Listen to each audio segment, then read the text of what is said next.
اگر میں دلی میں ہوتا تو شاید اتنی جسمانی محنت کے بعد جو اس روز کی تھی شاید ایک ہفتے تک بستر سے نہیں ہلتا۔ لیکن مصیبت یہ تھی کہ نہ میں دلی میں تھا اور نہ ہی اب ایک کالم نویس رہا تھا، بلکہ ایک مستند قسم کا سیاسی رہنما بن گیا تھا جو لوک سبھا یعنی قومی اسمبلی کا امیدوار تھا، اور امیدوار بھی ایک ایسے حلقے سے جس کے بارے میں میری معلومات صفر سے کچھ زیادہ ہی تھی۔ میں شاید 4 گھنٹے بھی نہیں سو پایا تھا کہ بیدار کیا گیا۔ مجھے جگانے والا شجاع زیدی تھا۔ وہ سکندر صاحب، بات دراصل یہ تھی کہ میں نے بھائی جان سے بات کی تھی تو یہ طے ہوا تھا کہ آج دوپہر کا کھانا آپ وہاں تناول فرمائیں گے۔ اس نے مجھے نیند سے بیدار ہوتے دیکھ کر کہا۔ پہلے تو میں سمجھا نہیں کہ کس بھائی جان کی بات کر رہا ہے، پھر مجھے اجیت کی کہی ہوئی بات یاد آنے لگی۔ حسین رضا زیدی کا تعارف جس انداز میں اجیت سے مجھ سے کروایا تھا، اس کے بعد میں خود بھی ان سے ملنا چاہتا تھا، لیکن اس طرح اٹھائے جانے پر کچھ جزبیز بھی تھا۔ ویسے بھی نیچے بہت لوگ جمع ہیں اور وہ سب آپ سے ملنے کے خواہش مند ہیں، اس نے اپنی مخصوص خوشامدانہ انداز میں کہا۔ یہ آپ نے مجھے اچانک سید کیسے بنا دیا؟ برش کرتے ہوئے مجھے رات کی بات یاد آ گئی تھی۔ میرا خیال تھا کہ وہ اس پر شرمندہ ہوگا یا اس پر کوئی معذرت کرے گا، لیکن وہ بڑی ٹھٹائی سے مسکراتا رہا۔ بات یہ سکندر صاحب کے یہاں کے مسلمان تو سیدوں کی طرح عزت کرتے ہی ہیں، لیکن ہندو بھی انہیں برا بھلا کہنے سے ڈرتے ہیں۔ اس نے مسکراتے ہوئے کیسی بات کہی جو میری سمجھ میں نہیں آ سکی تھی، اس لیے میں نے پوچھ دیا۔ میں سمجھ نہیں سکا کہ آپ کیا کہنا چاہتے ہیں۔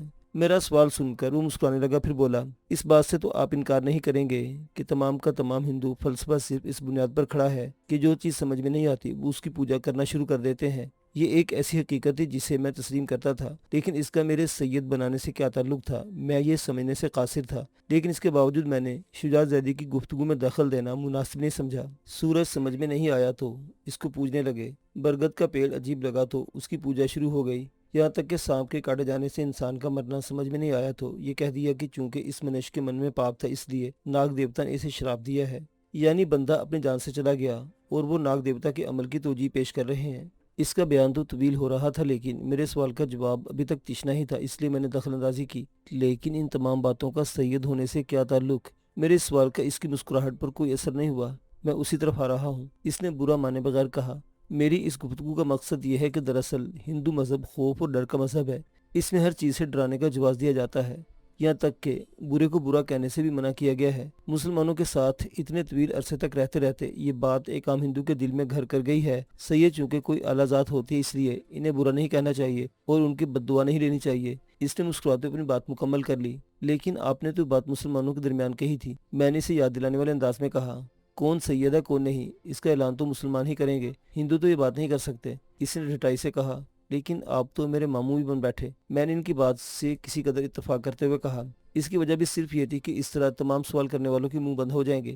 اس کے پاس اپنے ہر عمل کا جواز موجود تھا۔ لیکن شجاع صاحب یہ تو گناہ ہے، میں نے ایک دوسرے رخ سے آتے ہوئے کہا۔ ہوگا، اس نے کمال بے اتنائی سے کہا۔ محبت، جنگ اور الیکشن میں ہر بات جائز ہے، اس نے ایک پرانے محاورے کو اپنے ڈھب پر لاتے ہوئے کہا۔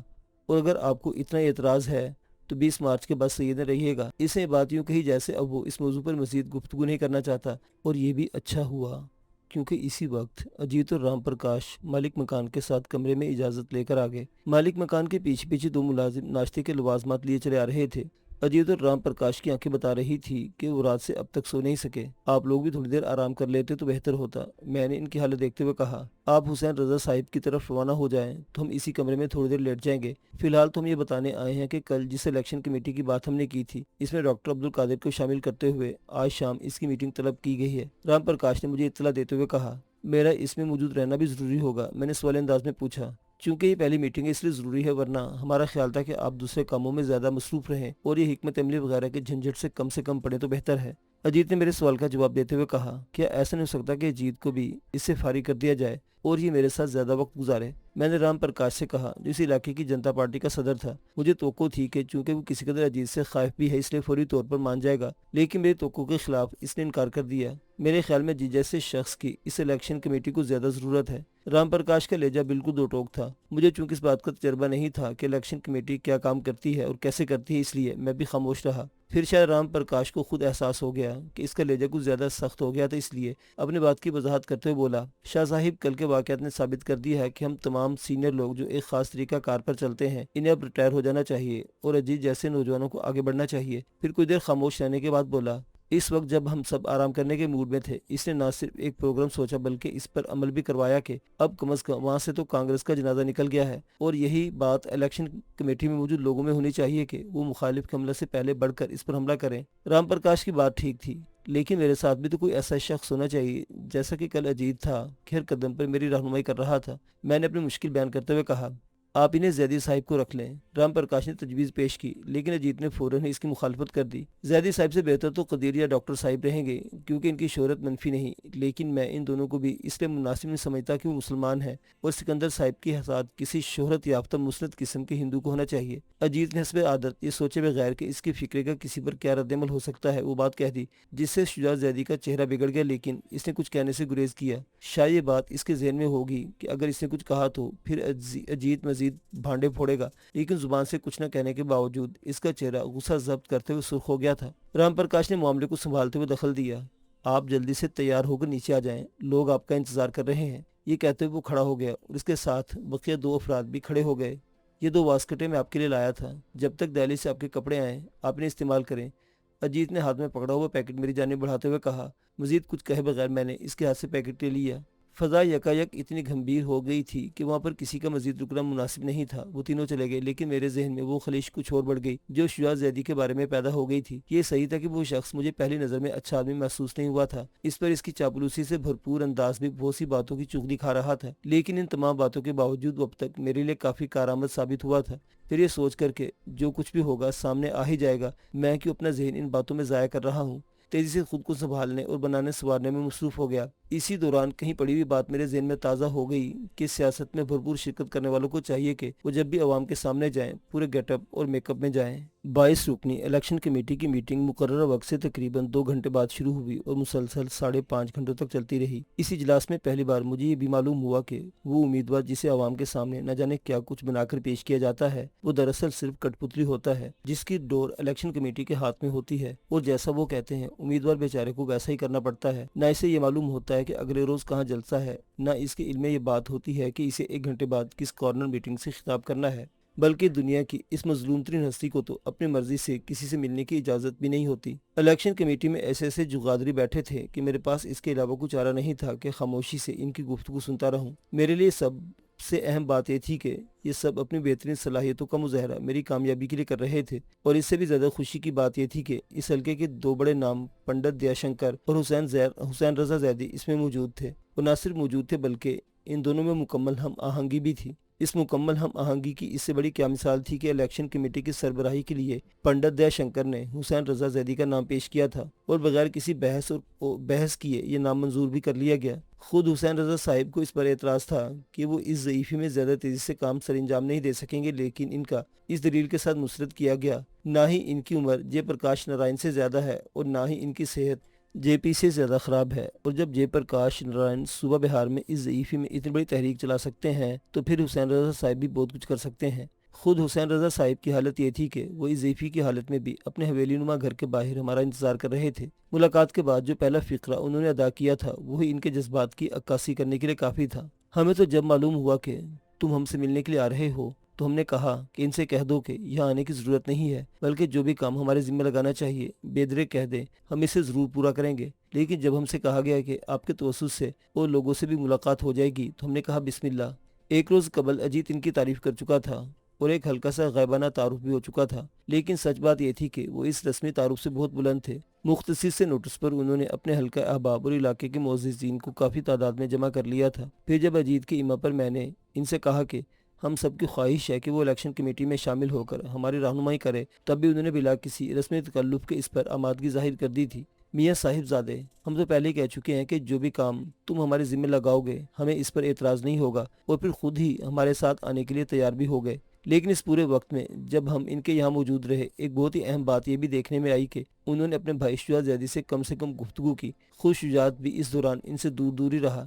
واپسی کے سفر میں وہ ہماری گاڑی میں تھے اور نہ شجاع زیدی، اس لیے مجھے اجیت سے کھل کر گفتگو کرنے کا موقع مل گیا، لیکن اجیت نے میرے سوال کا جواب دینے کے بجائے یہ کہہ دیا کہ سکندر صاحب آپ کو اندازہ بھی نہیں کہ آپ کتنا بڑا کام کر آئے ہیں۔ مجھے واقعتاً اس بات کا اندازہ نہیں تھا کہ مجھ سے کیا کارنامہ سرزد ہو گیا ہے، اس لیے میں نے مسکراتے ہوئے کہا مثلاً آپ ہی بتا دیں کہ کتنا بڑا کام ہو گیا ہے۔ تو اس نے میرے ہی لہجے میں کہا جو کام جے پرکاش نارائن ہفتوں میں کر سکتے ہیں وہ کام حسین رضا صاحب گھنٹوں میں نہیں بلکہ منٹوں میں کر سکتے ہیں، اور میں حیرت سے اس کا چہرہ دیکھنے لگا۔